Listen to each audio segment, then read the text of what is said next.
নমস্কার, আমি উর্মিলা। উর্মি ব্লগ চ্যানেলে তোমাদেরকেও ওয়েলকাম। আর আজকে আমি খুব সহজ পদ্ধতিতে মাংস রান্না করেছি, তো তোমাদের সঙ্গে সেই রেসিপিটাই শেয়ার করলাম। প্রথমেই আমি মাংসর মধ্যে আদা রসুনের পেস্ট, পেঁয়াজের পেস্ট, হলুদ গুঁড়ো, লঙ্কা গুঁড়ো আর জিরে গুঁড়ো দিয়ে দিলাম। তারপর দিয়ে দিলাম 2 চামচের মতন টক দই। তারপর স্বাদ মতো লবণ দিয়ে মাংসগুলো ভালো করে ম্যারিনেট করে নিলাম।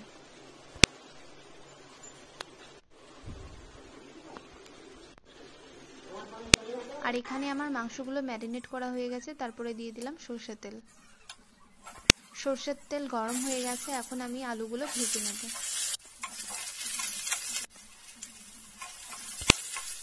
অল্প নুন দিয়ে আলু যখন লাল লাল ভাজা হয়ে যাবে তখন আলুগুলো নামিয়ে নেব।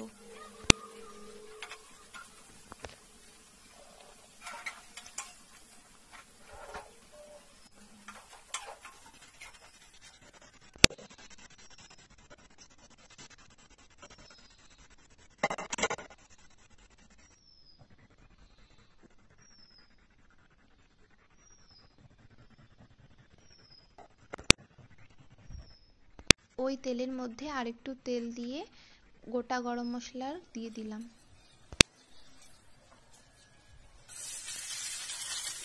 তারপরে দিয়ে দিলাম পেঁয়াজ আর লঙ্কা কুচি।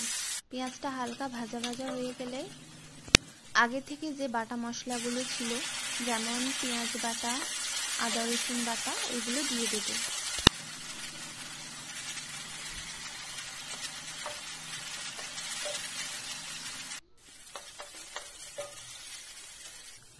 মশলাগুলো ভালোভাবে কষিয়ে নেওয়ার পর মাংসগুলো দিয়ে দেবো।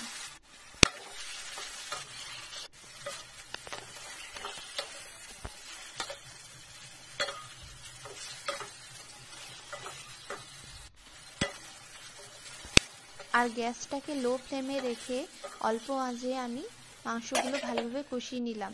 তার কিছুক্ষণ পরেই ঢাকা দিয়ে দিলাম, আর ঢাকনা খুলে দেখি মাংসর থেকে জল বেরোচ্ছে। ওই মাংসর জল দিয়েই ভালো করে মাংসগুলোকে কষিয়ে নেব। তারপরে দিয়ে দিলাম আগে থেকে ভেজে রাখা আলু। আর এখন আমি আর একটা মশলা বানাবো, তো তার জন্য আমি নিয়ে নিলাম টক দই 2 চামচের মতন, আর দিলাম লঙ্কার গুঁড়ো আর চিকেন মশলা।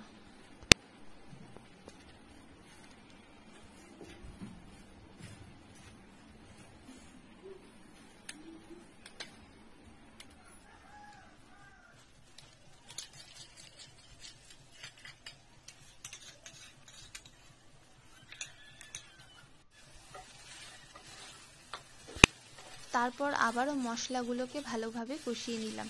আর আমি এখানে ঠান্ডা জল দিয়েছি, তোমরা গরম জল দিলে মাংসটা তাড়াতাড়ি সেদ্ধ হবে। আমি আগে অনেক লবণ দিয়েছি, কিন্তু স্বাদ অনুসারে তোমরা আবারও লবণ দিতে পারো। তারপরে আমি এখানে গরম মশলা দিয়ে দিলাম। আর গরম মশলা দিয়ে নামিয়ে নিলেই আমাদের তরকারি রেডি।